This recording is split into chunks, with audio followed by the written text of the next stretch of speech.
We'll be discussing po 10 heart healthy foods and snacks to add to your grocery list, no? So before that, let me introduce myself po and yung quick a brief background and result po, no? So ayan po, no? Kita niyo sa unang-unang picture kung gaano kalaki, no?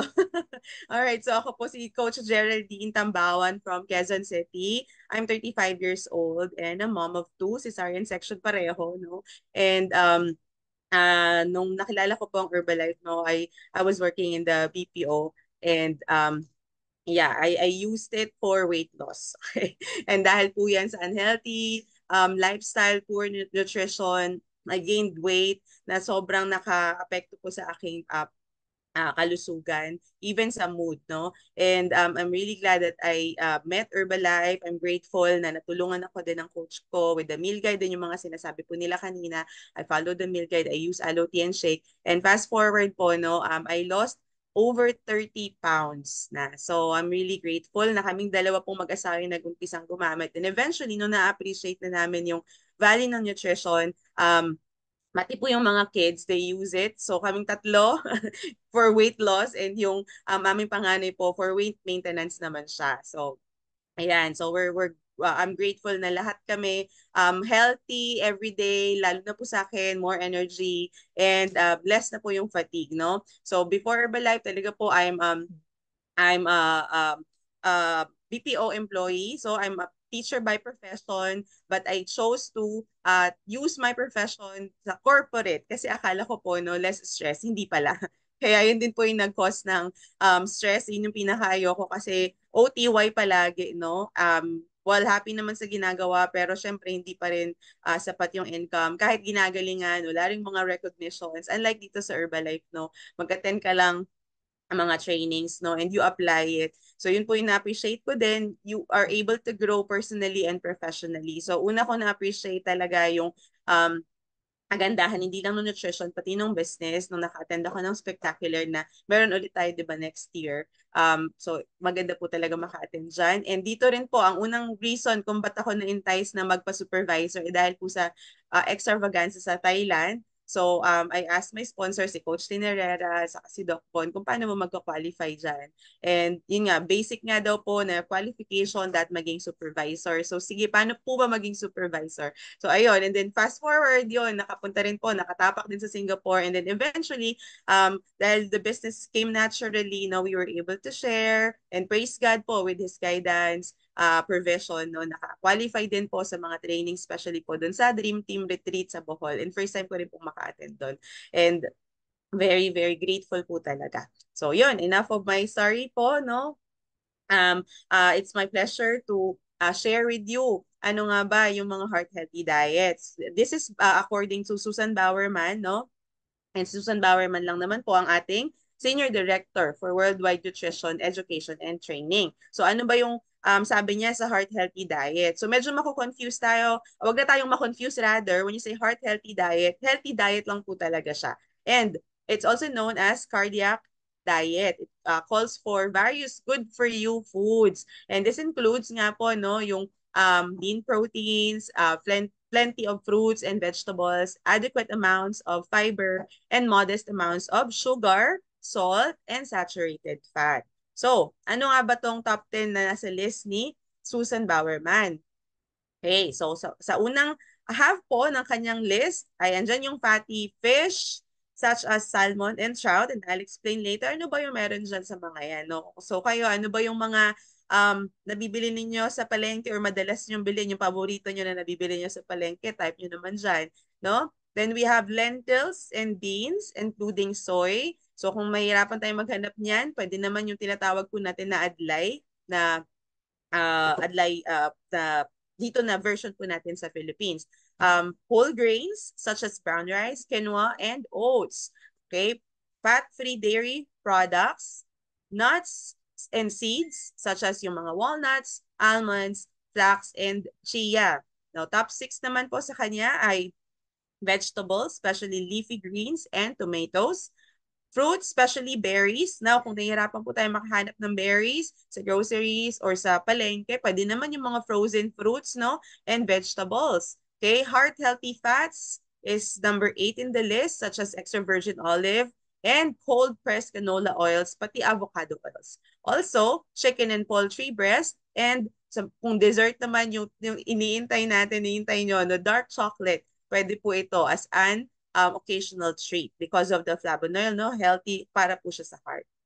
Okay. So ano nga ba? If you notice po no, dun sa 10 nabanggit niya no, makikita natin na they are rich in una protein, fiber, 'di ba? And yun nga yung mga healthy fats ang contain na nutrients ng mga top 10 na foods na ito na nabanggit ni Susan Bowerman. Now, bakit nga ba protein? Siyempre, alam po natin na yung protein nagpo-provide din ng basic building blocks ng ating body, 'di ba? Yung ating cells nagko-contain ng protein, amino acids, to keep us strong and to keep us healthy dahil para mas mataas yung pag-defend natin sa mga um, infection.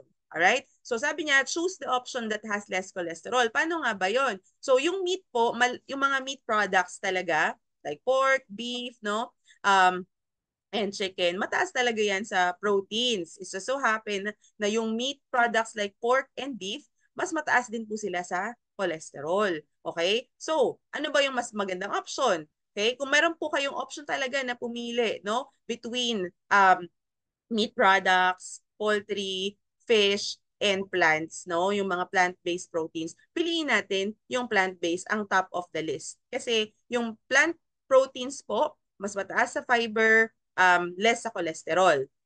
Okay? So gusto naman in the middle, let's use yung fish. Kasi naman yung fish, less cholesterol than poultry. Then, next sa option, yung poultry. So parang top 3 natin yon. Kasi yung poultry naman, mas mataas sa protein at mas mababa ang cholesterol kesa naman sa meat. Okay? So sana nakuha po natin yung hierarchy na yon, no? Plant, uh, fish or seafood, and then poultry, and then the uh, pork and beef. So hindi po dito tayo nagbabawal talagang kumain, we just reduce it. Okay? Kasi may mga proteins pa rin naman dun sa mga pagkain na yun. Kasi nga sabi nga wala naman talagang bad food, no? Ang bad lang kapag ka nagsosobra. Okay? So some tips, paano nga ba natin yun ma-add sa diet natin, no? So mga sa recipes po natin na madalas na nilalagyan natin ng mga meat products, ng pork or ng beef, how about, no, what if mag-experiment ka? Use tofu or seafood instead, 'di ba? And i-replace natin yung mga high meat natin with lower fat choices. Yun nga po, yung nabanggit ko kanina. Okay, yung hierarchy. So let's just keep that in mind. Okay, doon naman sa carbohydrates. Okay, bakit ka ba importante yung carbohydrates? So nabanggit po ni Coach Joy kanina no, sa healthy breakfast.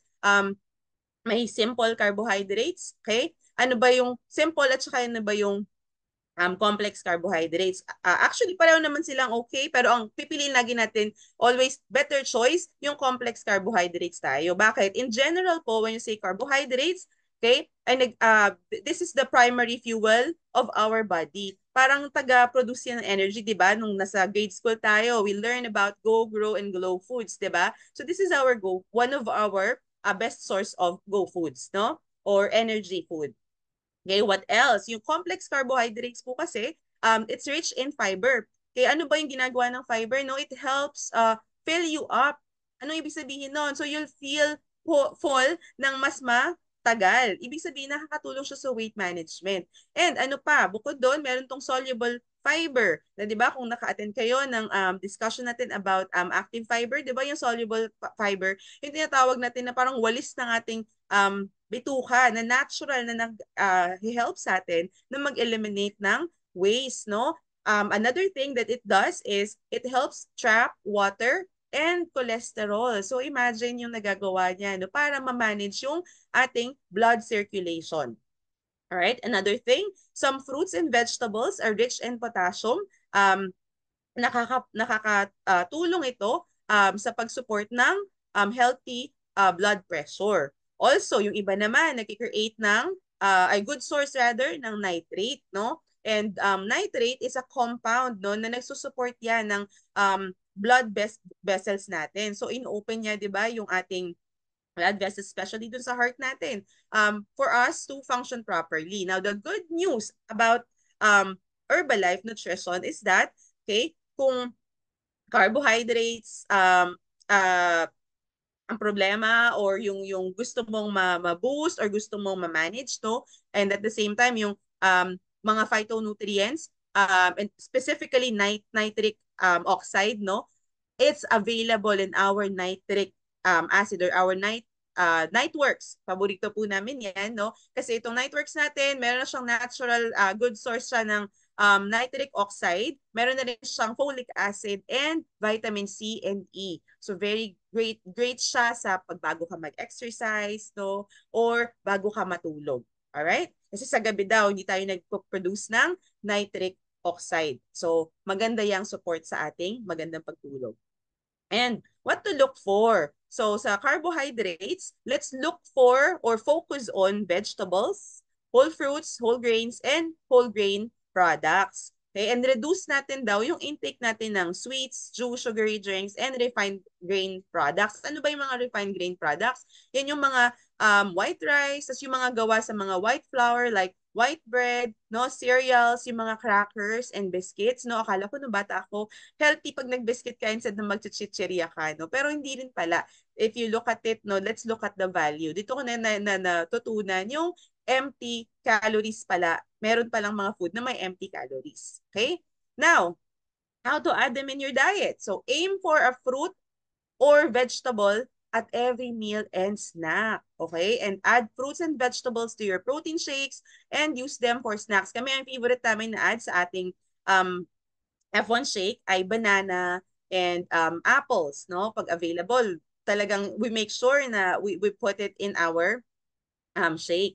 And add veggies to your soups, stews, casseroles, and mixed dishes. Now, dito sa Herbalife, ang kagandahan, okay, kung wala kang time or gusto mo talaga smart way ng pagpe-prepare ng food na healthy, na may carbohydrates na may fiber, we have the F1 shake. And I'll share with you later, no? Kasi yung shake natin, 90 calories lang yan. And it has 3 grams of fiber. Okay, it has 9 grams of protein. So imagine nandiyan na lahat halos ng kailangan, lahat actually ng kailangan natin, no? Eh kung dadagdagan mo pa, gusto mong ma-boost, no? Magdagdag ka lang ng personalized protein powder for additional 9 grams of um, protein na hindi lang pwedeng i-add dyan sa shake natin, no? Pwede rin nang i-add sa mga niluluto natin. Yun yung kagandahan sa personalized protein powder. Now, yung bago natin na na-discuss din kanina, yung active fiber complex. Kung gusto mo namang i-boost yung fiber intake mo, pwede mong i-add yan sa iyong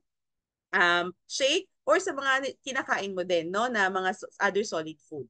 Okay? Next, yung frozen fruits naman natin and vegetables na available din to. Sinasuggest sa Susan Bowerman na we take advantage of fruits, yung mga frozen fruits and veggies kasi they are as healthy, mas convenient pa sila, and at the same time, they're as nutritious and fresh. Okay? Hindi ka na mahihirapan sa pag-store. Okay, next, yung let's cook. So actually, yung nutrients natin, mapapangalagaan din natin, hindi lang sa pagkain natin mismo, kundi how we cook them. Okay? So cook by steaming, microwaving, or stir frying. So sabi niya, let's avoid yung mga pagdi-deep fry, okay, and use ng maraming oil, lalo kapag ang gagamitin natin ay mga non-plant-based or non-heart healthy na oil for frying. And choose whole grains over refined grains, which is yung mga nabanggit nga natin kanina. Mga quinoa, black rice, wild rice, and brown rice. Alright? Now, moving forward, let's take a look naman at heart-healthy fats and why they're good for our heart. Unang-una po, no, kailangan ng body natin ng small amounts of fat to function properly. Di ba? Na-discuss yun last time sa BMI, di ba? We need some body fat. Okay? So, ang kailangan natin i-bear in mind, let's choose the right fats and keep your overall fat intake moderate. Okay? So, paano yun? Omega-3. Kasi ano to, ang omega-3, part yan ng ating cell. Each cell natin merong omega-3. So, choose plant-based fats din over animal fats. Kasi yung mga plant-based fats natin, mas healthy sila, mas nakaka-control ng cholesterol than the animal fats. So, how to add them in your diet? Okay, so use olive and canola oil for cooking. Use mashed avocado to replace foods like mayonnaise, sour cream, or butter. and use moderate amounts of nuts for snack. So kung magsa-snack ka, gusto mo ng mas healthy na snack, you go for nuts. However, one thing that I like to share with you, no, let's always check the nutritional label, no. Minsan yung isang pack, yung pala pang 4 servings, no? Kala natin yung isang buong yon 30 calories lang, yung pala 4 servings yon. So, 'di ba? Like times 4 pala siya. So, dapat tingnan natin yon and let's just consume yung minimal amount, okay? Alright, now, nakikita nyo may Herbalife line dito. Bakit nga ba? So, pwede nyo rin itong i-add sa inyong grocery list. No, when you say grocery list, di lang naman talaga yan sa pagpunta sa grocery sa palengke. Grocery natin, kasama na dyan ng Herbalife, no, i-add nyo rin yung Herbalife line. Bakit? Kasi this is a good source of omega-3 fatty acids. Okay, kung tingin mo, no, hindi pa sapat or medyo mas mahal tong mga to options na to, well, we have the Herbalife line, no? You can add this to your cart and yeah, check out yun na yan kasi very healthy to for brain development. Ako, I even give this to my children, no, for healthy brain development din talaga. And sa school, syempre nagsa-school sila aside from the NRG.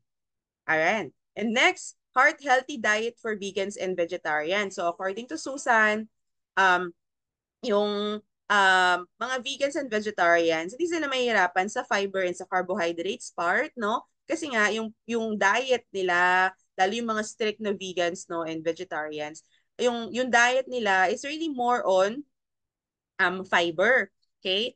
And carbohydrates. It just so happen na dun sa protein part lang nagkakatalo kasi dun sa yung ibang mga plants nagkukulang sa amino acids na pinaprovide naman ng mga meat products. Although there are some options na makakatulong para magkaroon na ma-supply yung amino acids na yon. And they can also choose yung mga vegetarian approved na mga protein powder para masupplyan yung amino acids na kailangan nila na nakukuha doon sa mga meat proteins. Alright. So another good thing, no, kung para mas madali na nga, hindi ka na mag-iisip saan ka pa kukuha. Okay, we have the shake na that as I mentioned earlier, may 9 grams of protein na yan, katumbas yan, 2 eggs na. Okay? Pero hindi ibig sabihin may egg dito yung nutrients na sinasabi natin. What else? Meron siyang 397.5 mcg of vitamin A na is katumbas ng isang peach.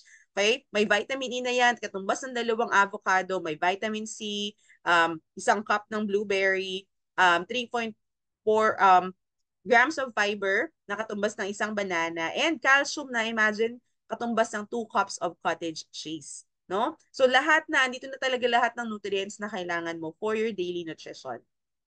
Okay? So bakit nga ba pipiliin natin ang Herbalife? So as we mentioned, as we heard earlier, no, kung ganong katagal na ang Herbalife, imagine in the whole world, no, more than 40 years na. Imagine 4 na dekada ng available and nagpo-provide ng proper nutrition. No, kung hindi ito effective, 'di ba magtatagal ba 'to ng ganun katagal sa market? And dito sa Philippines, 30 amazing years. And syempre, dahil sa number 1 tayo in nutrition, imagine may seal of product quality. What it means is kung ano yung nakasulat dyan na 90 calories yan, 9 grams of protein yan, lahat ng nakasulat dyan ay yun na po mismo ang makukuha natin from the food na in-order natin sa ating Herbalife account or sa ating mga sponsors. So imagine, no, you just say yes to good nutrition, healthier na yung option mo, and at the same time, no, you have this